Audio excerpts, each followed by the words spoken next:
The City of Oconomowoc Common Council meeting for Tuesday, April 4th, 2025. Has appropriate meeting notification been made? It has, Your Honor. Would you please, all please rise with the Pledge of Allegiance?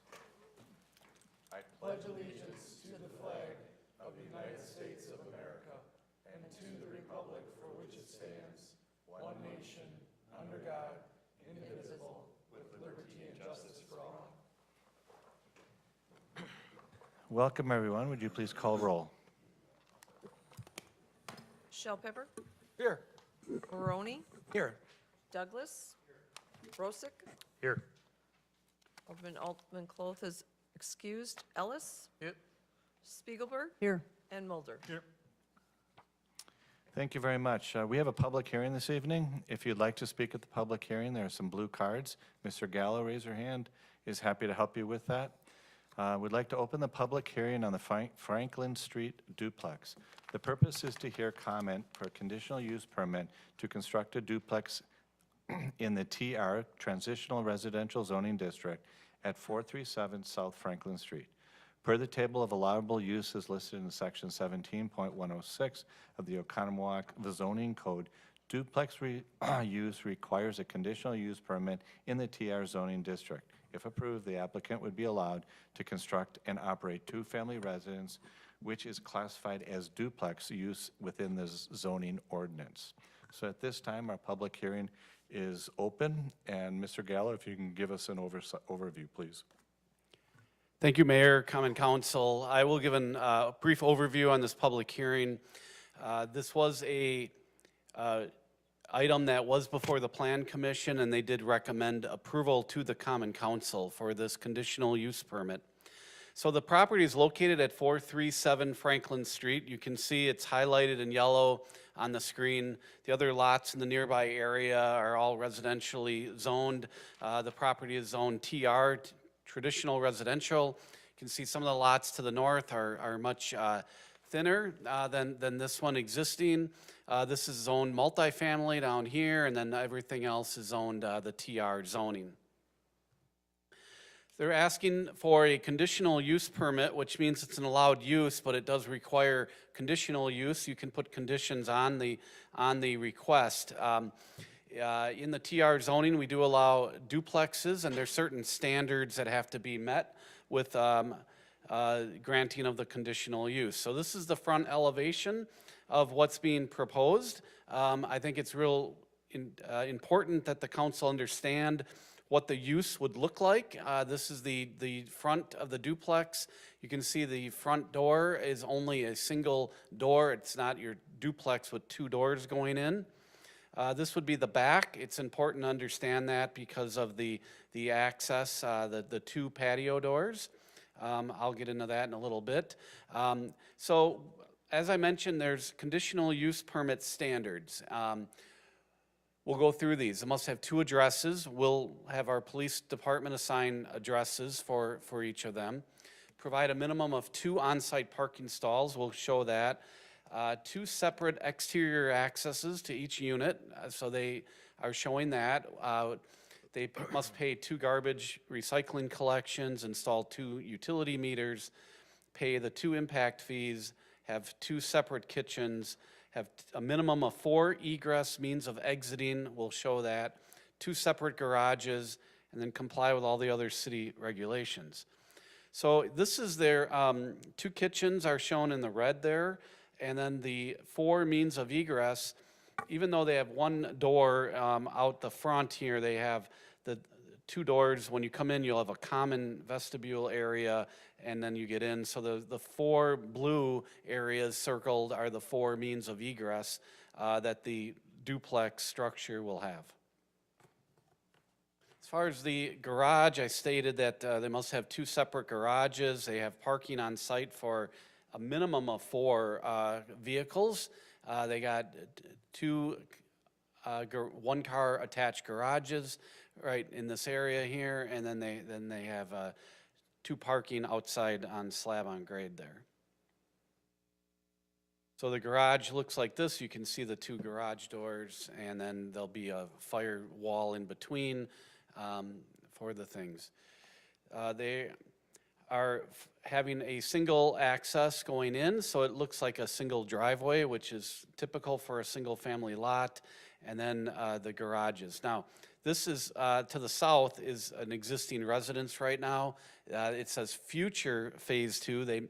If this is successful and it works out well, they will want to come back at a future date, and they're just not sure if they want to do it or not, but they are showing it could work on a plan to have a shared parking and then mirror it with the driveways, and the garages and the things. So with any new construction, we are worried about drainage. We looked at, will this cause drainage impacts to the neighbor? They submitted a stormwater plan, a drainage plan. They got some flow arrows on here showing it. So the water was reviewed by engineering and public works, and it shouldn't cause any adverse impacts to the neighbors. The Plan Commission did review this. They recommended in favor of the request. Thank you, Mr. Gallo. At this time, we're going to call your names. You can come up to the podium. If you please state your name, your address, and what municipality you live in, Oconomowoc or Heartland, wherever you live. And we'd like to try to keep things fairly tight and concise, so please try to bring new information. Please don't repeat everything over and over again. We'd like to try to limit it to about 3 minutes per person, but we also want to make sure you have the opportunity to share your view here with the council. So the first person up is Gwendolyn Bishop.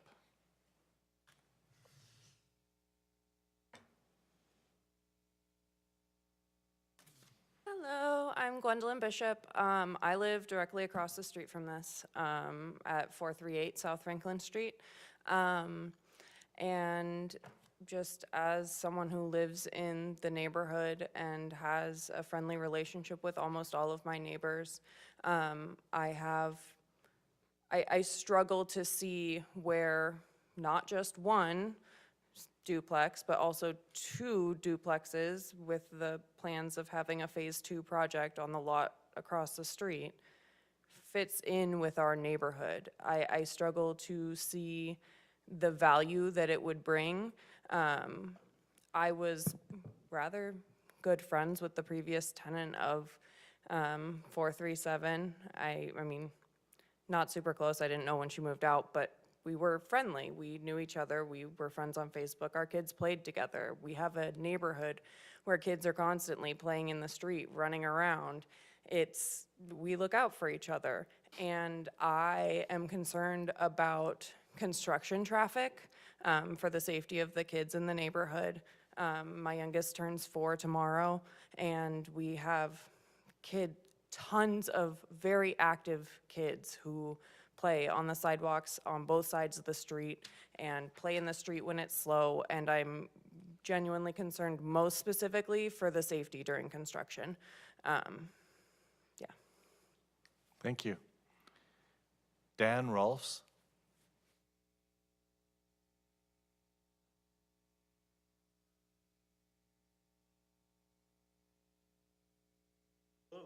My name is Dan Rolfs. I'm at 329 South Franklin Streets. I've been in the neighborhood for 25 years now.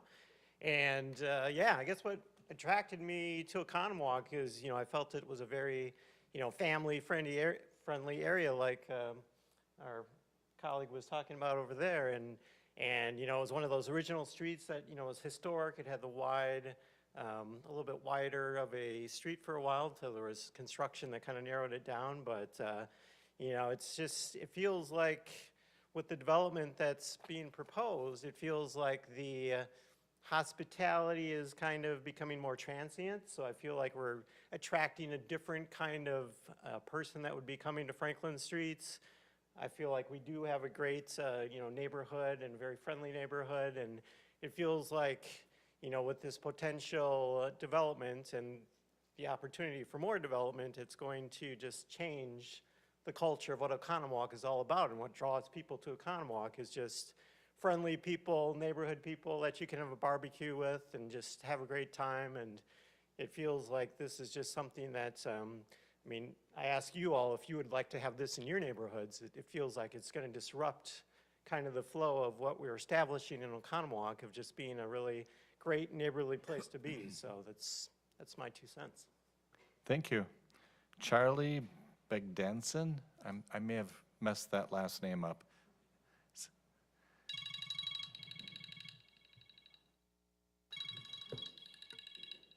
Charlie Bagdasian, 431 Thank South you. Franklin Street. So we're the neighbors right next door to the property currently. 2 points that I want to make.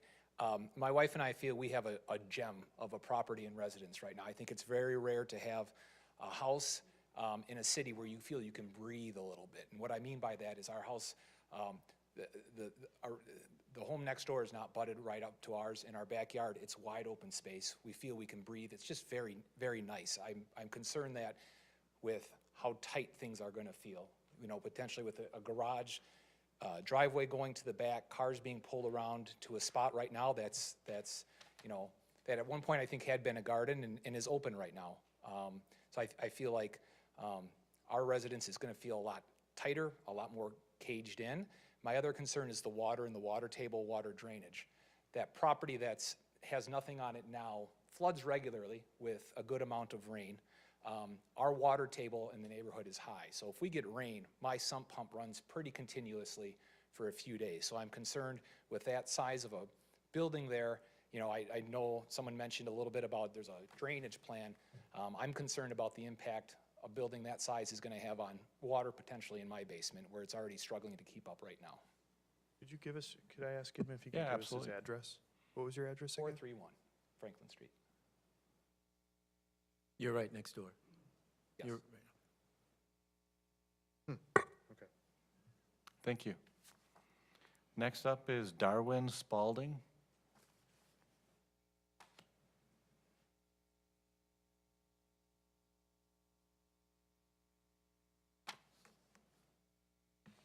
I live in Milwaukee right now.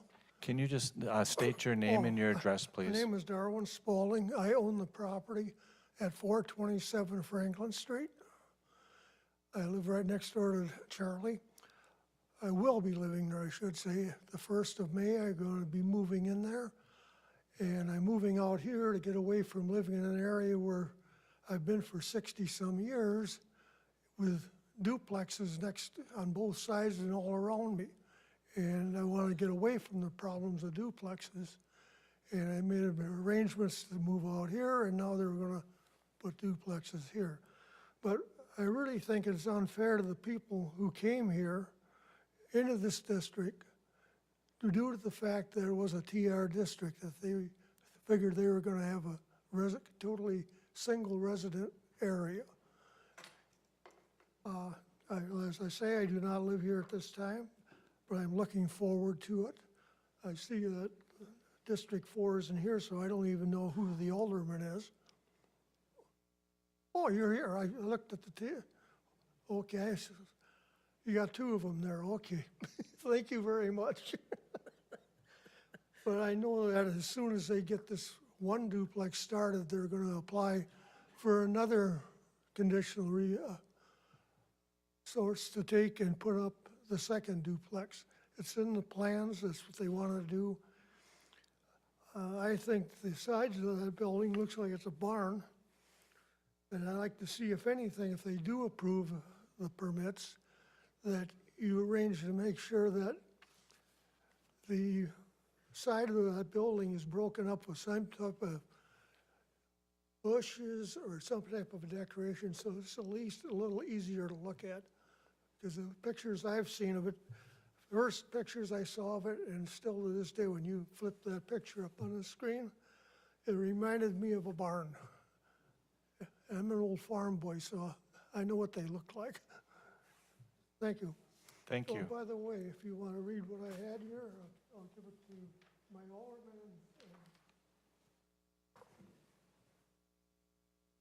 Thank you. For the record, what is that? His speech.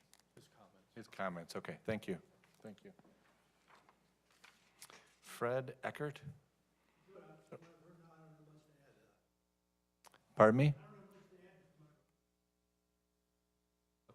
Nothing to add? Okay, thank you, sir.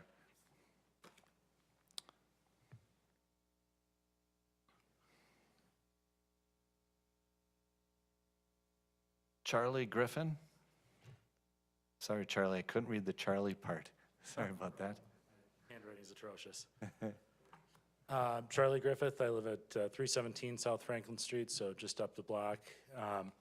We've been there for about 5 years. We love our neighborhood, we love our neighbors. Before we bought our house on Franklin Street, my wife and I lived in a duplex, very similar to this one, just 1 block away on Main Street. And I can say pretty confidently, if that hadn't been there as an opportunity for us, we would probably not be living in Oconomowoc, let alone in our neighborhood. So I'm supportive of this proposal. I think there's sort of a notion that rental properties are not kept up as well as owner-occupied properties. I would dispute that based on my experience as a renter. I don't think there's any substantial evidence for it, certainly. And I think really what's being proposed here is this person wants to invest a lot of money into our street. So I don't think he's just going to let his investment deteriorate. So, thank you. Thank you. Marcus Freeberg?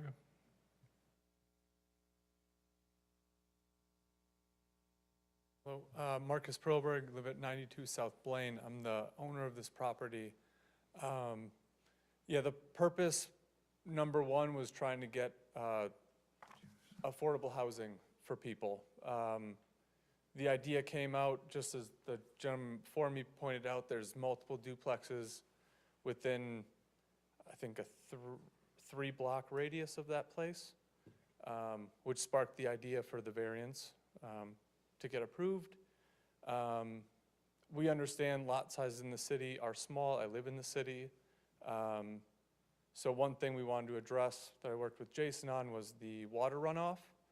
The second one was I didn't want to put a duplex that didn't fit like-kind properties, so I tried to get some historic features that could possibly work within the city block or Franklin Street.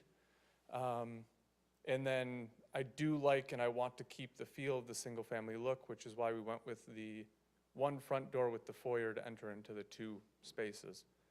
And then on the irrigation, like you were bringing up, our water runoff is all based on, it's going to come down through the gutters and then it's actually going to irrigate some planters on the outside edges, because the inside edges is the driveway. So the outside edges that the public would be able to see would have flower beds that are irrigated from the water runoff. And then all the other water runoffs between the neighboring lots are all going to gully through ours to exit through the street. So that is all I have. Thank you. Maggie Spice? Thank you, Maggie.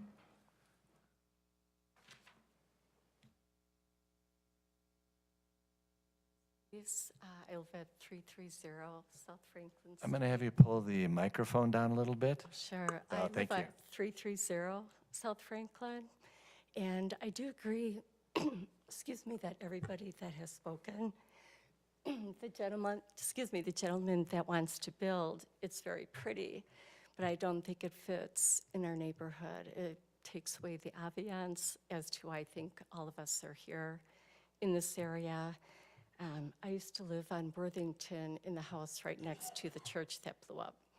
And it was a beautiful setting. And I see now the condominium that's there, and it just takes away from what we have here. And so I would be against it as well. Thank you. Thank you. Kathy Eckert?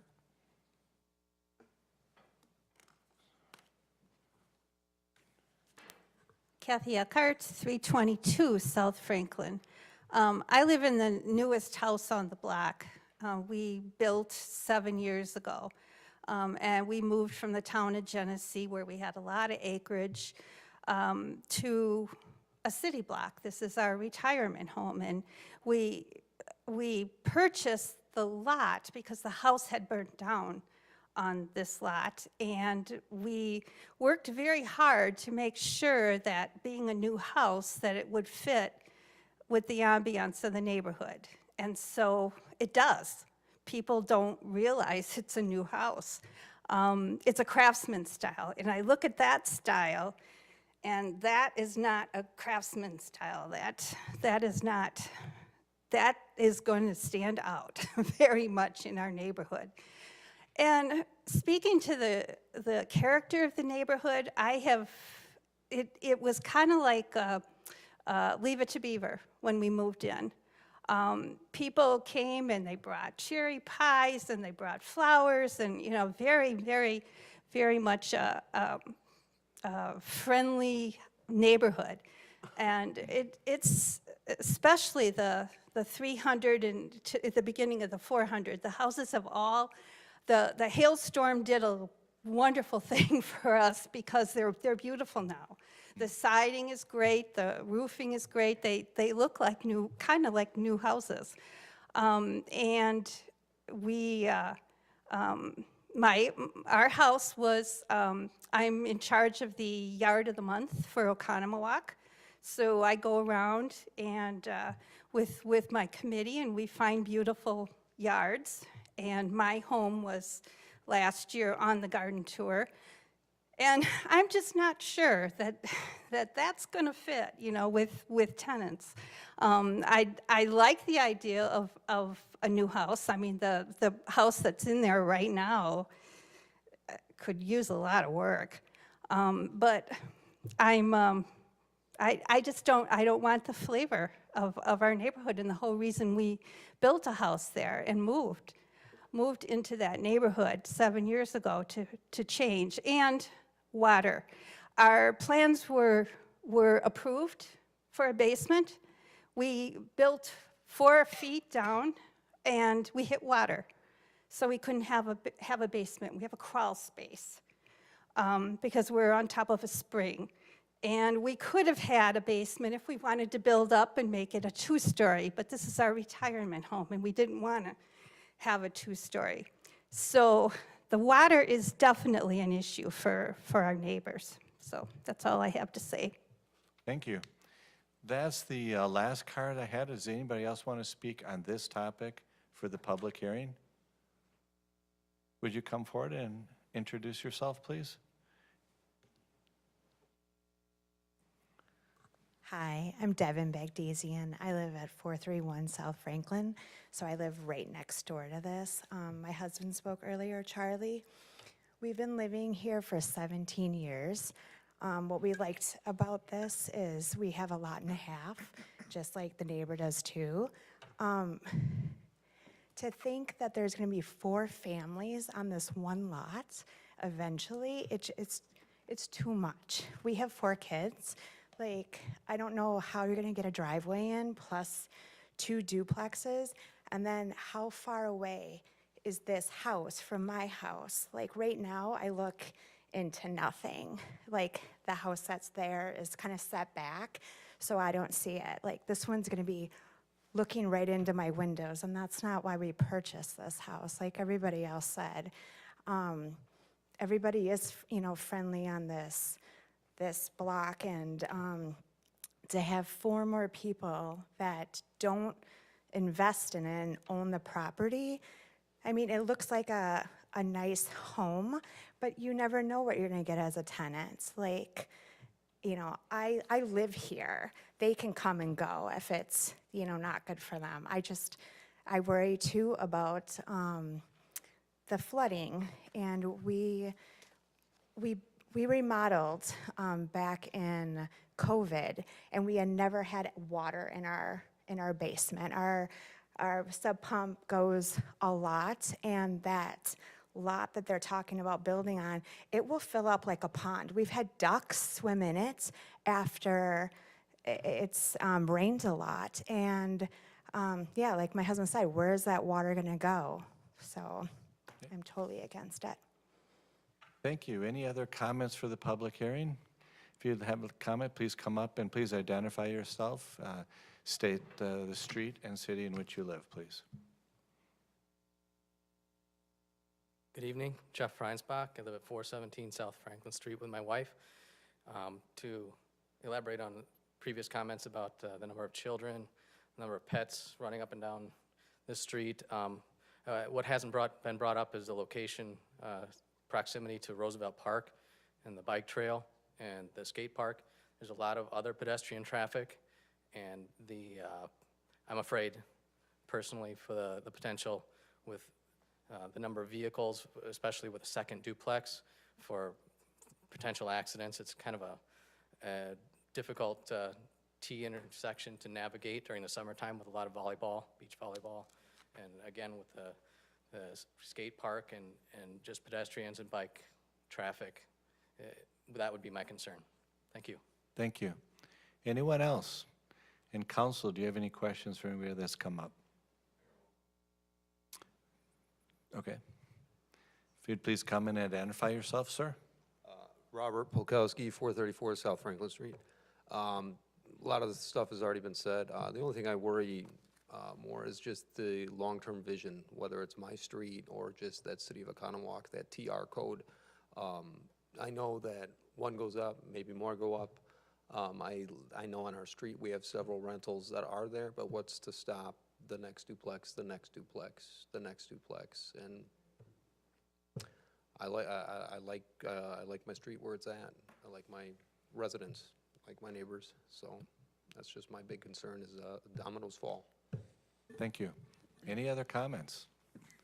Seeing no further comments, we're going to close this portion of the public hearing and move on with the rest of the agenda.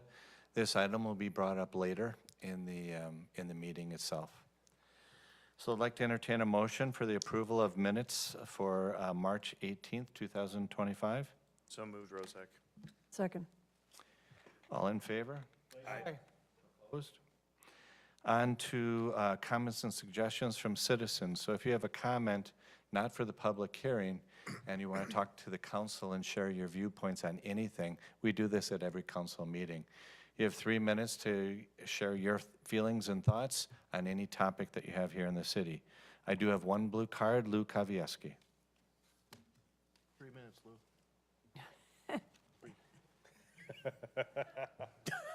I think when I left, you said I could have more than 3 minutes if I came, so. I've already used that.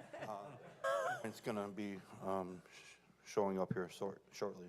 Actually, thank you for letting me come here and take a few minutes. I wanted to thank you, Chris, and you, Andy, for serving this community, the city. I know you're stepping down, and you've done a great job. And I know you have a competitor. Today being election day, we may see a change. We definitely will see a change in this council. It is an honor to serve where you're sitting, and it carries a lot of weight, good and bad. So I hope you enjoy your family. I hope you enjoy the extra time that you'll get, and no matter what happens, again, thank you for your time. I'm also a little upset about some of the direction that this council has provided as the leaders of our city over the last few months. Recently, there was a 5-3 vote to not move forward with the bathrooms specifically on the Village Green. I applaud you for voting that down. For those who supported that, I ask you to reconsider how you approach some of these difficult topics as you move forward. Just trying to justify bathrooms by equating it to a cup of coffee or a tank of gas is, I think, inappropriate.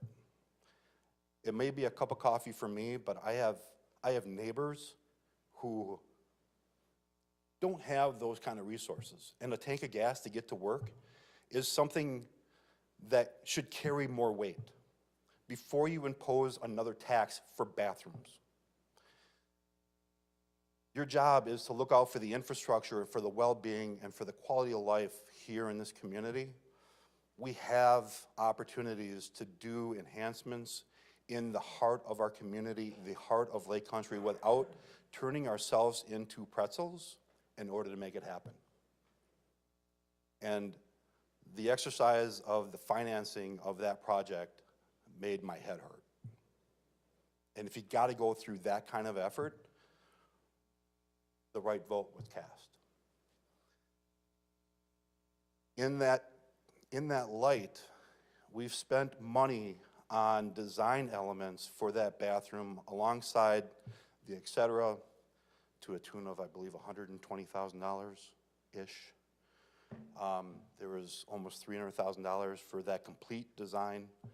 And there's a shortfall for the public launch of $600,000+ because of the dynamics of our surrounding communities. It's a total of almost $1 million of tax money that hasn't gone to doing its purpose.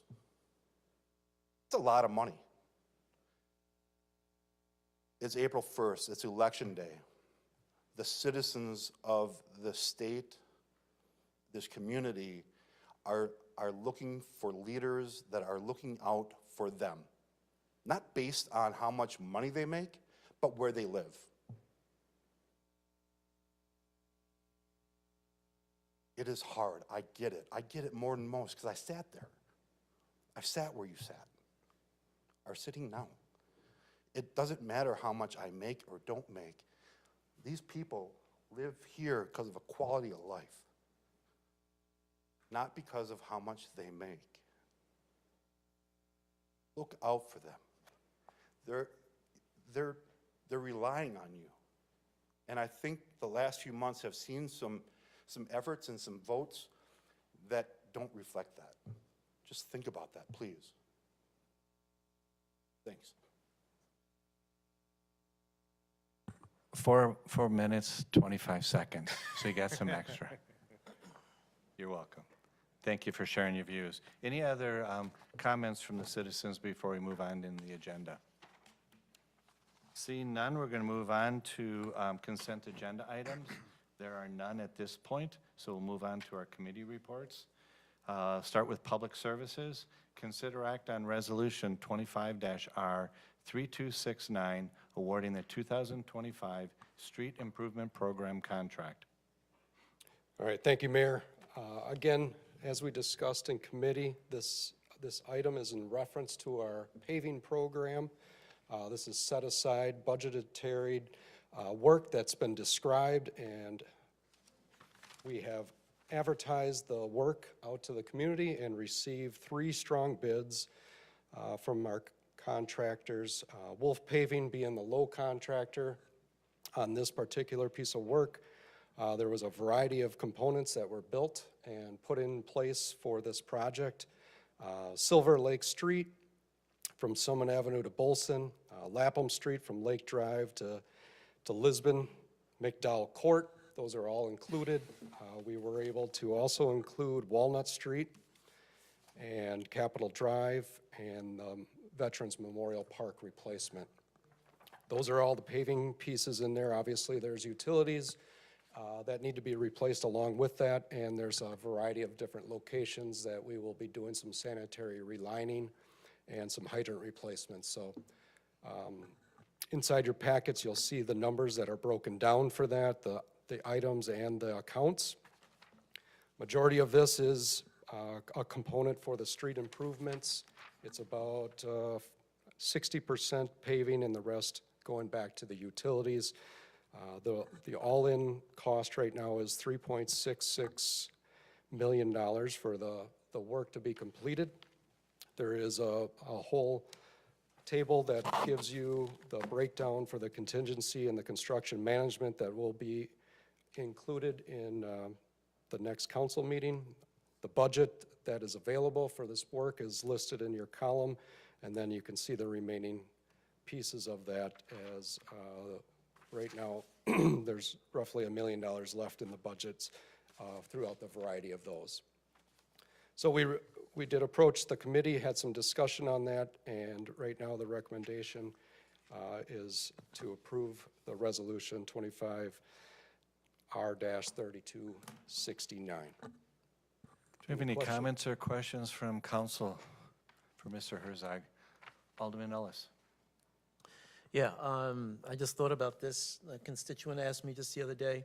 There's been a tremendous, well, not tremendous, but there's been some speeding on Silver Lake.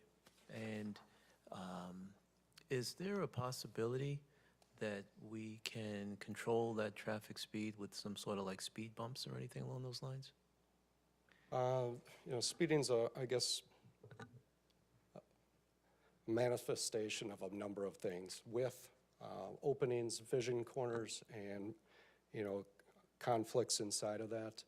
Speed humps have not been proven to be completely restrictive in that component. It does have some reduction involved. I've recommended it against it on arterials, mainly due to the plowing and the work that does impact that style. That's a good point. So we do try to, you know, add police enforcement if that's some in case in some of those areas. There is stop signs out there in place that does slow traffic down, but, you know, if those aren't warranted, I don't recommend adding more. Thank you. Alderman Rozak? Yeah, just a really quick question. I probably should know the answer to this, so I'm a little embarrassed by it. But and we're not bidding it this time around, but we considered an alternate bid for the fire station parking lot. Why does Western Lakes Fire District not pay for their own parking lot? Don't they own the kind of They building? would.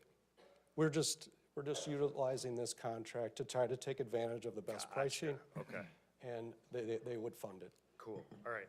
But we're not, and this one, we're not doing that alternate. Nope, I think Next year. fire chief wanted to get a price so that he could budget for '26.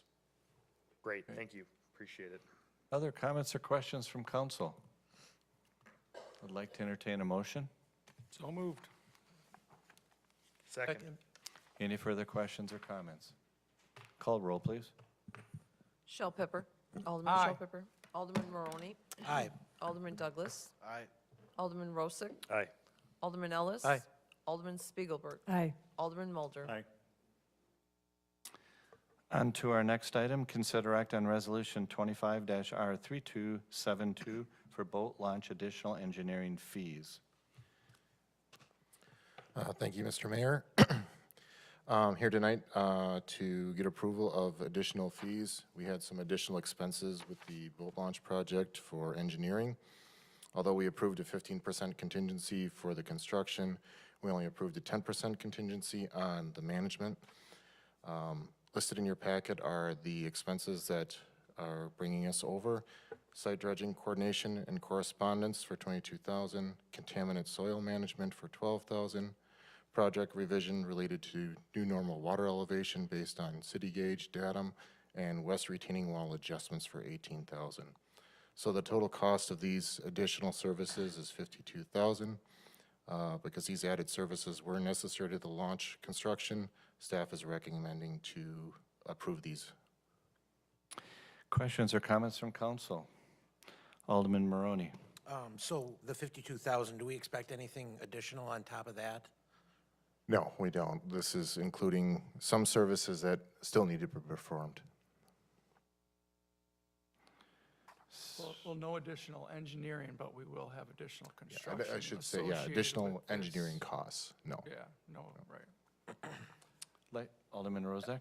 Yeah, I want to not completely rehash what we did in Public Services Committee, but I think it's important for the public to know that we discussed the movement of the structure outside of the floodplain, and that movement's going to cost. agenda item. Oh, that is the next one. Yeah. That's only 20 grand though, right? Correct. Yeah. That's just for the engineering, but aren't there costs associated with it or above that? There will be, yes. Okay. Okay, I mean, I'll discuss that more then when we get to that one, but right now this is 52. Where's the money coming for this? Am I missing something? Is this a budget amendment? No? So all the costs associated with the boat launch are being covered in the TIF. Oh, okay.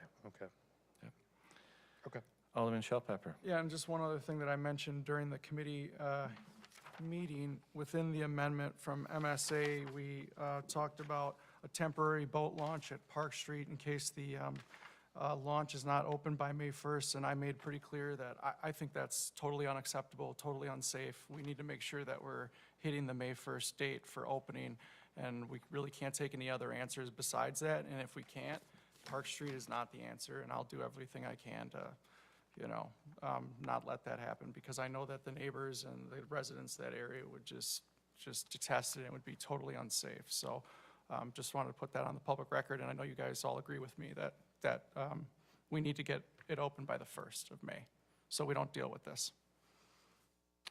I'd like to entertain a motion. Rozak, so moved. Second? Any further questions or comments? Call roll, please. Alderman Shellpepper. Aye. Alderman Maroney. Aye. Alderman Douglas. Aye. Alderman Rosick. Aye. Alderman Ellis. Aye. Alderman Spiegelberg. Aye. Alderman Mulder.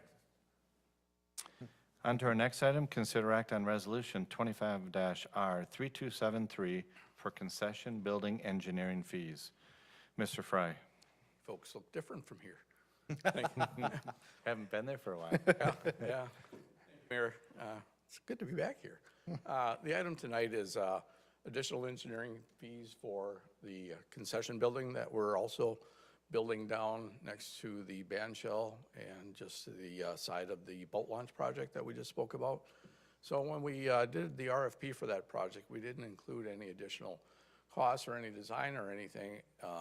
As I indicated in the Public Services Committee meeting, when I looked at that, I assumed that we were going to be building a building on the same pad area that we already had a structure. And when we started laying out, and one of the things that was a big component with the boat launch project was the floodplain line, which we, should not be constructing in. So we ended up having to slide the building over, set the elevations so that all ADA requirements could be met as you're going from the boat launch area over to the concession restroom area. And then also any changes that we have to do alongside the band shell for drainage and then offsetting some of the elevation changes. And we had MSA because they had all the data from the work that they had been doing down there, do that. And so they handled that part. And then we also had to look at the sanitary sewer and water laterals, which we did indicate in the RFP that the city would be providing those at no cost to the builder of the concession building. So the cost for that work, and it includes a little extra because not all the work is complete, the sanitary sewer lateral is still in process, is $20,000, and that's what's before you tonight. I'd like to open it up for discussion for Mr. Fry. Matt, did you want to talk? Chaz can go first. Yeah, when we talked about this as well in committee, and I mean, we don't need to rehash it all, but I'll just say that I'm pretty disappointed in how this went down. I understand that the engineering or the construction management costs are only going up by 20 grand, but I mean, it sounds like actual construction now due to this change is going to be maybe another 150 on top of that. Correct. So, and we'll be coming back with this is the first we heard of it. So you move the building that we had kind of planned. We're talking about the refreshment concession stand / lifeguard stand that's next to the band shell, the new structure you see going up there. It was going to be further from the band shell, closer to the lake, but there was some lapse on the front end of determining where the floodplain was. I understand that maybe we still wanted the building. I think we did, but I'm just disappointed that as a council that we weren't informed about that ahead of time, that we're like, hey, we're gonna have to move this over. Because right now it's only, what I'm understanding is it's like 8 or 10 feet maybe away from the band shell. It was originally gonna be 16 or 20 feet away from it. So we literally cut that in half. I still think it's a good thing. But you tie that with what happened a couple weeks ago with the green design and the extra cost that we had to eat there after the fact that we were presented with.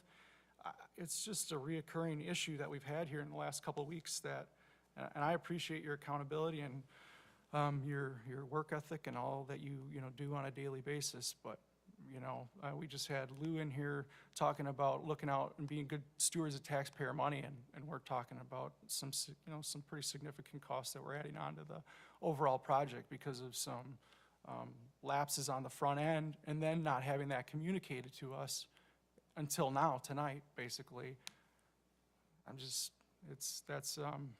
It's just not okay. We gotta do better next time. So I hope we need to look at ways to do better as how do we improve our processes or our communication? So, thanks. I'll say point well taken, Alderman Shellpepper. Any other questions or comments, Alderman Rozak? Yeah, obviously, I think this is something we have to do for the re-engineering and the movement of the building. We think maybe another 150 or so for that. So we're at the 52 and the 20, so 52 is gonna be paid out of the TIF. What about the 20, where are we paying the 20? All TIF the to? expenses in this area are through the TIF. Okay, so the extra 152 will also come out of the TIF potentially? Okay, good. I've had a discussion with the private partner we're working with on the structure, and I understand that there are also some additional structural things that he was forced to do by our architectural board. They're adding cost to the structure. Is that part of the 150? No. Or is that No, separate? we don't know where he's at with those, and he is not. We had an initial conversation with him, and he indicated that he would come back and discuss it. Okay. But we have not heard anything more on that. So if that was, let's say that's another 150, 170, 190, that's something either he'll have to pay or we'll have to potentially pay if there's additional changes to the building on his side of things, right? We'll have to address that somehow? Correct. Okay. My only comment is, obviously as this is moving forward, I appreciate everything being updated. I think we probably had to move out of the floodplain. We probably had no choice, but it's interesting that we're having this discussion after the Village Green discussion, after thinking about paying an extra $900,000 for that project and taking debt, while we're still paying on this project and probably paying more than we originally planned by hundreds of thousands. So I guess I'm heartened that we aren't spending more and more at this point. But thank you, Mark. I'm going to approve the resolution. Any other comments from council? I'd like to entertain a motion, please. Rozak, so moved. Second? Any further questions or comments? You don't want to stay up there longer, Mark? Call roll, please. Alderman Shell Pepper. Alderman Maroney. Aye. Alderman Douglas. Aye. Alderman Rosick. Aye. Alderman Ellis. Aye. Alderman Spiegelberg. Aye. Alderman Mulder. Aye. On to our Plan Commission item, consider act on the conditional use permit to allow the construction of a duplex located at 437 South Franklin Street. Mr. Gallo. Thank you, Mayor. Alderman, we held a public hearing on this earlier this evening. We had some speakers on it, speaking in both for and against. And I'm surprised it's not coming up on the screen here. There. As I said, the Plan Commission did review this in detail. They went through it. They did recommend approval of it. One thing that wasn't probably stated is that currently it's one lot, and on the agenda following this conditional use is the request to split the lot into two lots. And that's what I showed these aren't two independent lots at this time. It's one large lot. This house, Phase 2, has an existing house. This lot to the north has a garage on it that would be removed if this is all approved. So I wanted the council to be aware that there is a land division forthcoming following the conditional use permit. If the conditional use permit is not approved, then maybe we don't act on the land division. So I'm available to answer any questions, and the applicant is here as well to answer any questions that you might have. Can you go back to that image where the lot, first one, the aerial? There you go. That way people get the perspective of where it is. So I'd like to open this up for conversation from the council. Well, Alderman Douglas, and it's nice to have you. It's your last time here on council, and it's been a great few years. Thank you. Almost 4. Yeah? Shy. I guess I have some questions about the lot and the building that's going on it. So currently, if I looked at it right, the setback is going to be 7 feet from the property line. Is that correct? I guess it's more of a question for you, Jason, because what's the typical, if it's 7 feet? It is. Typically, what is it? Yeah, the side yard setbacks are shown as 7 to 8 feet in width, and that's the minimum. You can see there's a 7.5 utility easement that they cannot encroach upon, and then they would be set back approximately 8 feet. That's within our current zoning of it? Yeah, that's the TR zoning. The side yard setbacks are a minimum of 8-foot side yard setbacks. And a 20-foot front yard setback is a requirement, and then a 20-foot rear yard setback. So this conforms with all the setback requirements.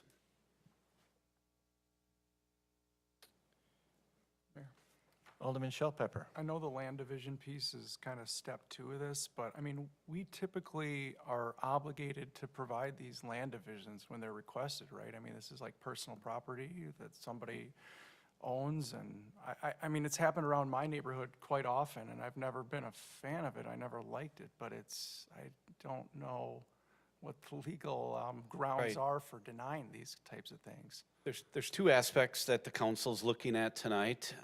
One is the conditional use, and then one is the land division. You're correct, when we have a zoning in the city, and we have requirements for performance standards, being setbacks and, you know, pavement setbacks, all that stuff. So we have, if a land division conforms with all of the minimum lot widths and everything else, we're pretty much obligated to approve it. We'd have to have a very hard reason not to approve that. As then what you're looking at right now is a conditional use. You're aware that we have established conditional use permit standards, and these are what the council says, you know what, if you can meet these in the TR zoning district, these 10 things, then, you know, then you can apply for this permit. And if you determine that are in compliance, then you grant it. If you feel they're not in compliance, you may deny it. But I think the court case that established these standards that municipalities must have these, they didn't want cities across the state to say, create weird, challenging reasons for denial. They wanted the applicants to be aware of going into a meeting, spending the money on creating plans like this, that they're gonna have a fairly good shot at getting approved. So these are the standards the city has come up with, and if you feel they comply, then I would recommend you approve. If you feel they don't comply with these standards, then you can deny it. Alderman Spiegelberg. Could you explain for the public, Jason, why within the zoning, as it is now in that neighborhood, that they have a permitted use by right to actually build a duplex? In the zoning district, which the underlying zoning is TR, traditional residential, we have permitted by right uses, which are single-family homes and some other uses. And then we have conditional uses. And like a permitted by right use might be a park. A conditional use in this district might be a cellular tower, because we have to approve those in all zoning districts.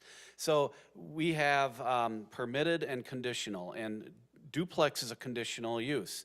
And with all conditional uses, we have these standards, and if they want to build a duplex, they have to meet these standards. If they want to build a cell tower, they must meet these other standards that we've established. But this is, it's an allowable use upon granting of a conditional use. And with a conditional use, they come in, they go through the plan commission, it goes to the council, we have a public hearing, we put it in the paper twice, we put a sign on the property, we notice everyone within a couple hundred feet by mail.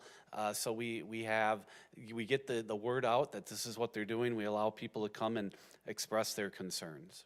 Secondarily to that, when we approve these conditional use permits, obviously, we're sitting in a quasi-judicial role to determine if the evidence is here that they have met all these standards.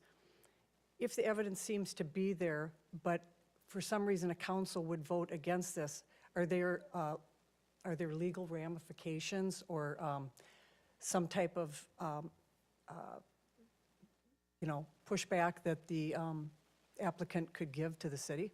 Or have we ever seen that happen before?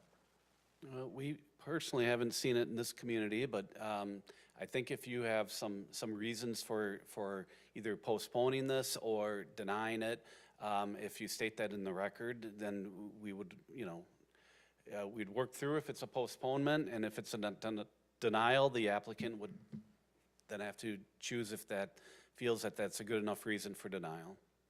But they could then take a different course of action. Alderman Rozak. In addition to the CUP standards, we also have our conditional use permit findings as part of your memo. What role does that play in our decision?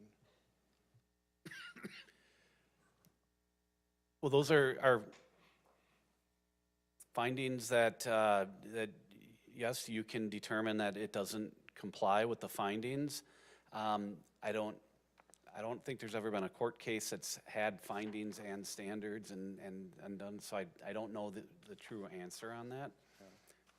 Because I think, and I'd have to look at the ordinance again, for various conditional use permit requests, we have the standards, but then we also have general guidelines, I believe, on, the findings here. Does this meet with, desired consistency of land uses? I mean, things like that, right? I mean, that's still things we have to consider as part of the process. Does it fit the area? We would never want to put, even if it was allowed, probably a cell phone tower there, because it doesn't really fit the land use in the area, so. What was the planning commission vote on this, just out of curiosity, do you recall? Sorry, I should have asked you ahead of time. Sometimes I ask and it's a lot of times it's unanimous, but do you believe was there dissenting? No, I don't believe there's any dissenting votes on this. No, there were not. Oh, that's right, I could have asked you too. Right, you are. Can I ask the applicant a couple questions? So, there's been some concern from the neighbors on, for lack of a better way to put it, like the quality of the tenants, what it might bring to the neighborhood. What are you looking at as general rents for each of these units? And what type of person, without, getting into areas that we shouldn't get into, are you hoping to draw to this? Young professionals or what? Let's start with the rent. Rents are going to be, from all what I can gather, is going to be $1,500 a month per unit. Okay. There are 3-bedroom on each side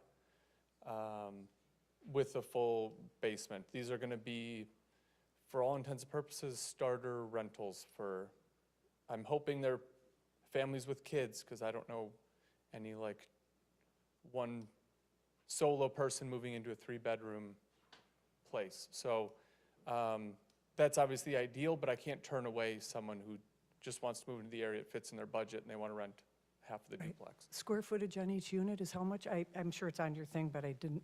Off the top of my, do you remember off the top of your head? I thought it was 15 to 16. Okay, and I was going to ask you about the basement, but you answered that, so there's no issues with the water table with you guys? Not that we've found In a yet. basement there? Okay. Once we do boring tests, that could come up. It could turn into a crawl space like the resident that was down the street that just built. Mm-hmm. We haven't done an official boring test yet on that one. So if the basement turns into a crawl space, the plan would still stay the same. Okay, thank you. And I appreciated the comment from the gentleman that said he had rented in a duplex and now was able to afford his own single-family home and stay in Oconomowoc. So Yeah. thank you for your answers. Alderman Shellpepper. Well, and I appreciate you wanting to invest in the community that you live in. I mean, I think we should be happy that, you live here in Oconomowoc, you want to, add to Oconomowoc, and I appreciate that. And I don't know if you did the work at 92 South Blaine too, but that's an awesome house that looks way better than it Thank used you. to. So you guys really invested in the neighborhood and have turned that around. So if that's any indication of what you might do here, I think the neighbors should, have some level of, I don't know, confidence or, that you're gonna do a good job. And so I think they should rest a little easy on that at least. And when we talk about the kind of character of the neighborhood, I understand, I heard there was some sort of level of delineation between the different sides of the street, but kind of when I look at the area, I mean, there are like condos and apartments, it looks like, pretty close by. Is that correct, Jason, that we have? It looks like at the intersection of Jefferson and Franklin, there's some sort of multi-unit that's already happening over there. And that's zone commercial. But it's, Yeah. well, I think there's, yeah, it I looks was like. basing it off of What's that?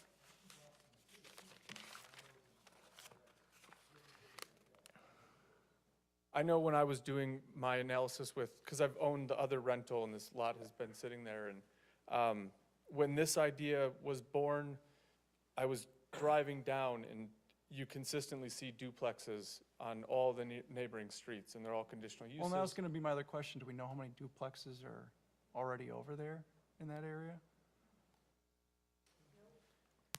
The question is asked, how many duplexes are in the area? I drove to the site. I think predominantly it's single family, but you know, within several blocks, there's duplexes. But I don't know, because a lot of this is the older housing stock, and we didn't have the requirement that a conditional use permit was required for a duplex until fairly recent. And, you know, anything that was converted, say 20 years ago or more, those did not get permits. So a lot of these were initially built as duplexes, but I didn't do the research on how many are in the general area. Alderman Ellis.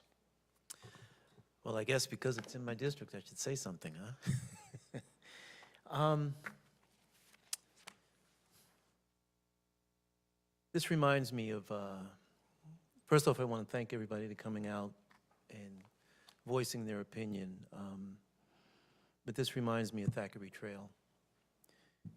When we decided we were going to go ahead and do that, I heard everything from depreciation of homes to speed to running over of children.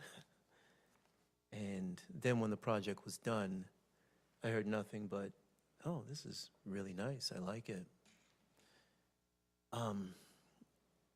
The element of the unknown, you just never know what you're going to get. In the area that I live, I've got duplexes on each side of me.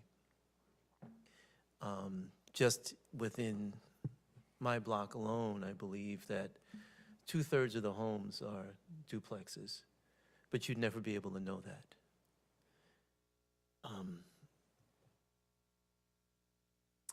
I really don't have a problem with this.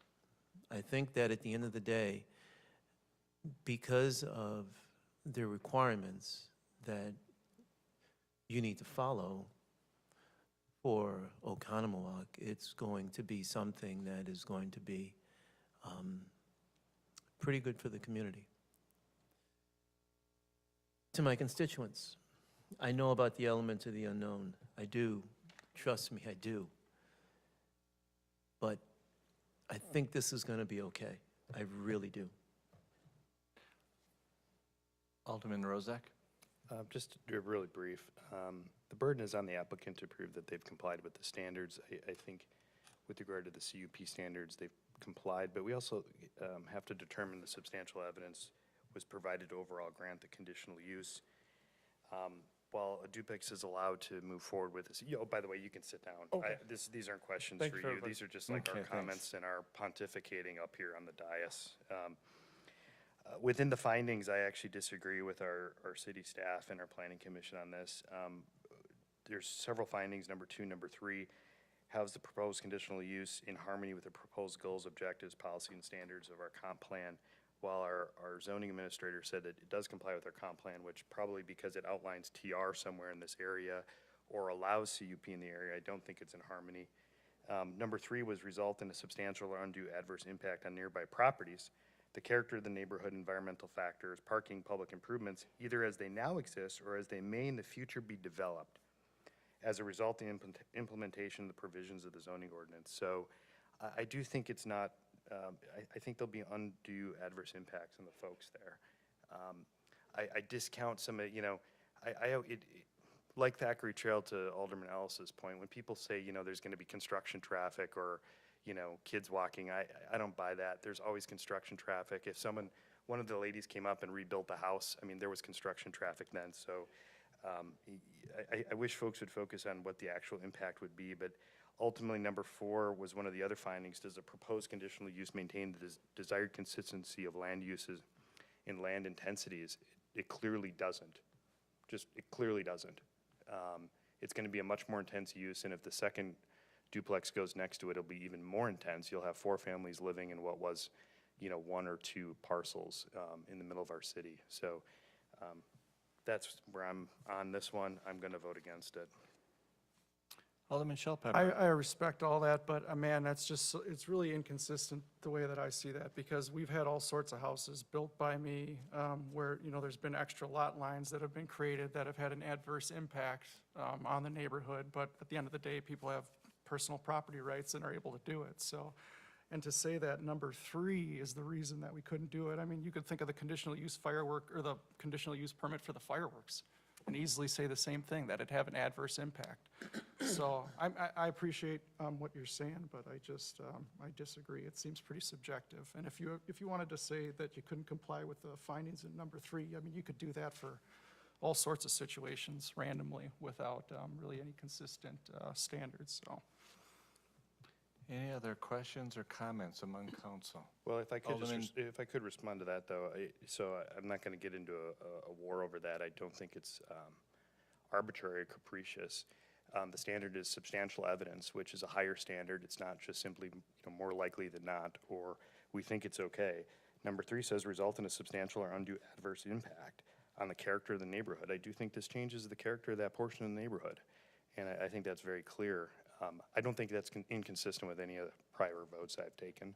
I'm not aware of any inconsistency.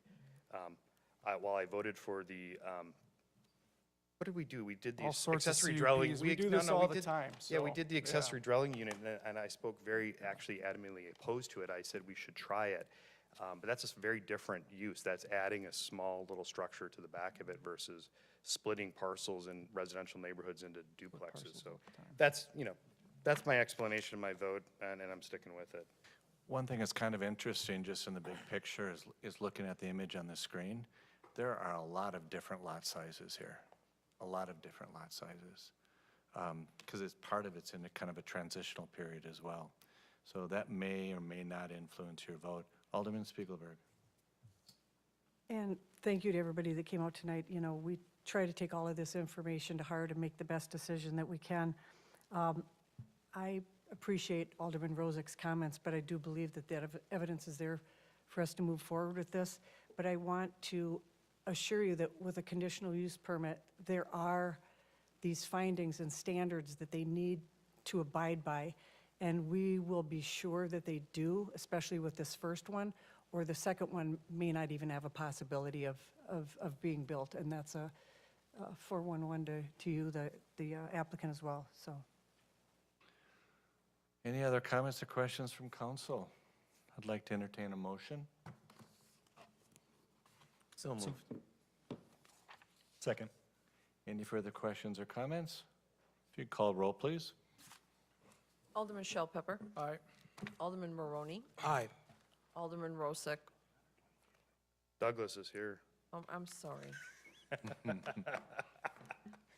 I'm doing it without my glasses. I know, I have to It's been keep a long putting them on day. and off, too. Don't forget Alderman about Doug- him yet. Don't forget Alderman about him. Douglas. Nay. Alderman Rosick. Nay. Alderman Ellis. Aye. Alderman Spiegelberg. Aye.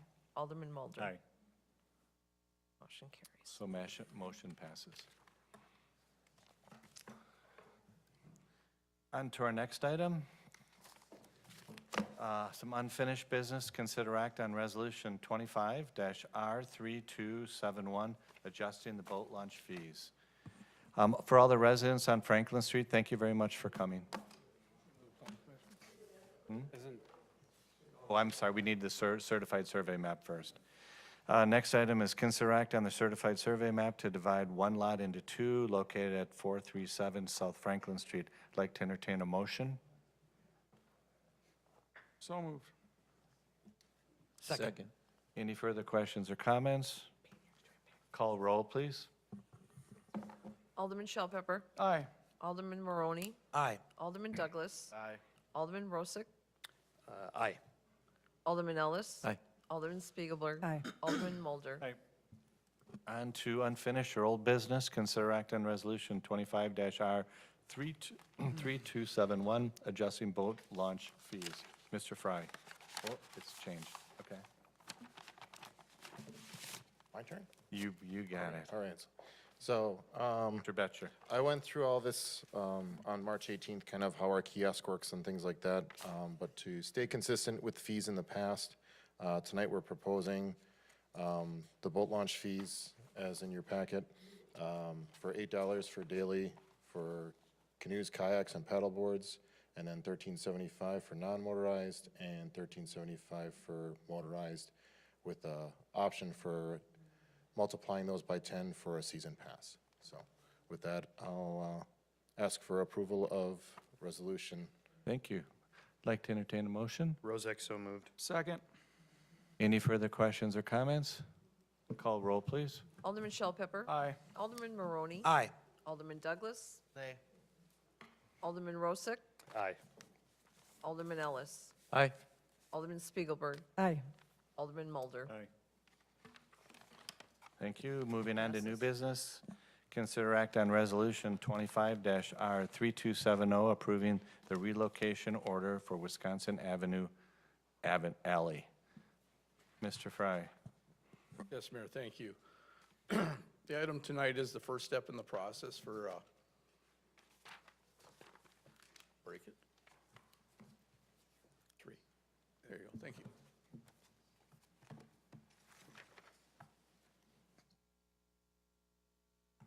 Is the first step in the process for looking to purchase an alley that's located just pretty much right directly across the street. So this is on the south side of Wisconsin Avenue. It's between a barn and another store. 12-foot wide. It was originally labeled as a driveway on some of the original documents. But somewhere down the line, the owner of this building here also owns 6 feet of that alley on this side, and we own the 6 feet between him and his building. Have no clue as to why that is. We had reached out to the property owner because we would like to fix up this alley to replicate what we have on the other side of the street next to the bank, going back to the parking lot. We wanted to do some work there, and so we'd asked for an easement and permission. He indicated a willingness to sell his 6 feet. So, as I mentioned, this is the first step in the process. You'd have to approve this resolution for the relocation order. Tomorrow night, it is on the Plan Commission agenda for their action or recommendation back to the Common Council, and then we would come back here. So this isn't approving any purchases or doing anything. This is starting the process. Questions or comments? Alderman Mulder. I'm sorry could you explain exactly where this is again? Between what 2 buildings is this? I know it's Paul Schultz. Yeah. Yeah, the the former gallery, and then there's a former bar gallery. on the, Okay, on the other side. Silver Saddle. But it's the walkway that gets you back into the Collins Street lot. yeah, yep. So it's an open alleyway, and it actually is a nice area that we could make look a lot nicer in the future, kind of like the alleyway next to Frey Yeah. and the bank, So but if we- across the street. If we don't purchase it, At least stay the same. This allows us to improve it, though, right? Correct. Who's maintaining it right now? No one. If you walked illegally. Yeah. We plow it and we take care of that part. Yeah. So Chief knows, it'll he's come back to smiling. you. This is not. Questions, comments for Mr. Fry? so we don't know how much it's gonna be though then? We gotta make a fair market value offer on it because it's a public taking still technically? We're gonna have to go through this whole process to, Okay, so, Paul Schultz, the owner. Yeah. When we discussed with him, he reached out, he said he looked at his tax bill, did some calculations, and, is asking $10,000. okay, but we Yeah. still are gonna have to have somebody do an No. assessment? No. No, Okay. so, because it's the property owner coming to us. Oh, yeah, okay. So Okay. this is a relocation order versus a resolution of necessity, Okay, which starts the appraisals and all of that. got it. So we thought that it was a good offer compared to what it could cost if we had to go the other way. Okay, all right. Like to entertain a motion? So moved. Second. Further questions or comments? All in favor? Aye. Aye. Opposed? None. Let's move on to our next item. Staff reports. Do we have any staff reports, Mark? No, this sir. evening? Any comments from the aldermen this evening? Oh, excuse me. We do have a staff report. Gina? I just want to say thank you to all the poll workers at our 4 polling locations and all the absentee tabulators that helped today. We really appreciate all the work, and we know it was a long and busy day, so thank you to them. Thank you. Any comments or questions from, comments from aldermen? No comments? Alderman Spiegelberg? Echoing her thank you to the poll workers. They do a yeoman's work on a day like today, and it's just tremendous kudos to them. Also, thank you, Chris, if you're not here at the next meeting, for everything you've done for us on council. We've enjoyed getting to know you, and good luck with the rest of your time.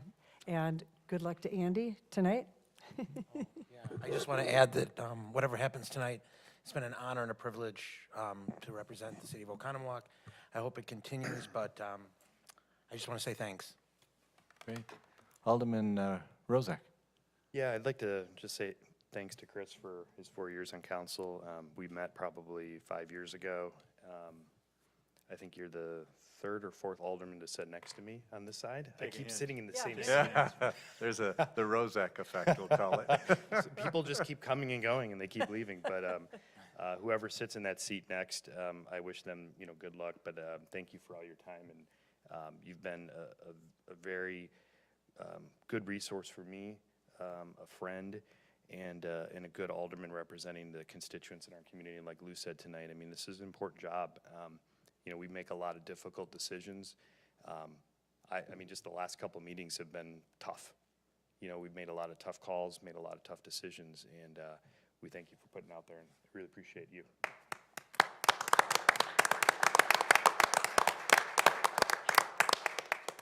Alderman Ellis first, and then we'll come back to you. Yeah, I just want to thank you also, Chris. It's been an honor to sit here with you. You've brought a lot to the table,